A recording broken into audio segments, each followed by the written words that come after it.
67 dot dot dot एक और दिया था, दूसरा बताओ।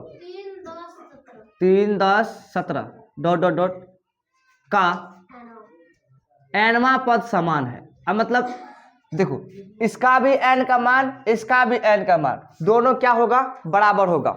दोनों क्या होगा, तब न nवां पद समान होगा। nवां पद क्या है, दोनों का समान है।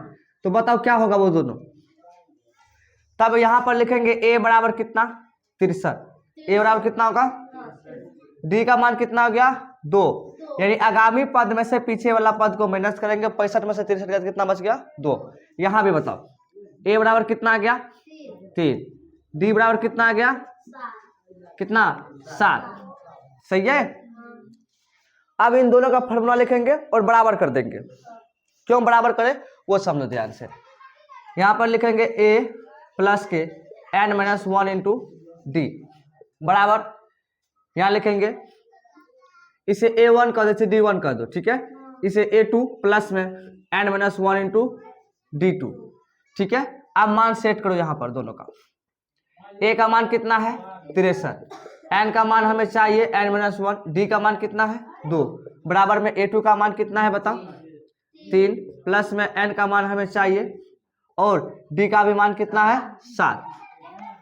अब देखो सबको पहले कंडीशन करो एक साथ, n वाला को उस साइड कर लेंगे और विदाउट n वाला को इस साइड कर लेंगे। तो करेंगे यहाँ पर लिखेंगे n-1 इंटू कितना, 2, और ये देखो ये प्लस में सर आया तो माइनस में n-1 इंटू 7 बराबर में 3, ये प्लस मुँह सट गया तो माइनस में कितना हो गया, ये 67।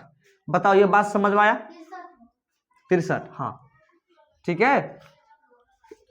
गुना कर दो, 2 गो n माइनस में 2, ये गुना होगा तो कितना, माइनस में 7 गो n, और ये गुना हो गया तो माइनस में 7 बराबर कितना, घट के माइनस से 60, ठीक है।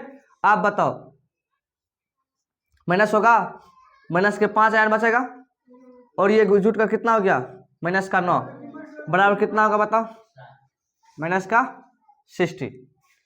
सही है। लेकिन यहाँ देखो यहाँ माइनस है तो माइनस गया अंदर, थोड़ा सा मिस्टेक हुआ कैलकुलेशन में, देखो ये माइनस अंदर गया तो ये माइनस का n हो गया और यहाँ पर प्लस का हो गया, ठीक है। ये बात समझ में आया, माइनस गया अंदर तो जो प्लस होगा उसको माइनस कर दिया और जो माइनस था उसको प्लस कर दिया। चलो अब सही है, ठीक है। तो 7 गो n में से 2 गो n गया तो कितना बचेगा, माइनस के 5 गो n, और 7 में से 2 गो गया तो कितना बचेगा, 5 बराबर कितना आ गया, माइनस का 60, ठीक है। माइनस के 5 n बराबर, ये माइनस मुँह सट गया तो प्लस में, तो 60 माइनस का प्लस का कितना हो गया, माइनस का 60 है यहाँ पर। चलो माइनस के 5n बराबर में कितना आ गया, ये माइनस के 55। देखो माइनस के 7 माइनस 7 मर गया, 5 से मर गया कितना बार में, 11 टाइम्स में, तो n बराबर कितना आ गया बताओ, 11। इसका मतलब जब n का मान दोनों जगह 11 पुट करेंगे तब क्या होगा, ये समान हो जाएगा। हमसे यही सवाल पूछा था, क्या n बराबर 11 आया था, नहीं आया होगा। समझ में आया, दोनों का बराबर समान है तो इसका मतलब हम nवां पद समान है, इसे a1 प्लस में n-1 इंटू डी, n बराबर में a2 प्लस के n-1 इंटू d2, इस प्रकार से लिखकर सवाल का आंसर कर दिए। समझ में आया। और क्वेश्चन क्या था।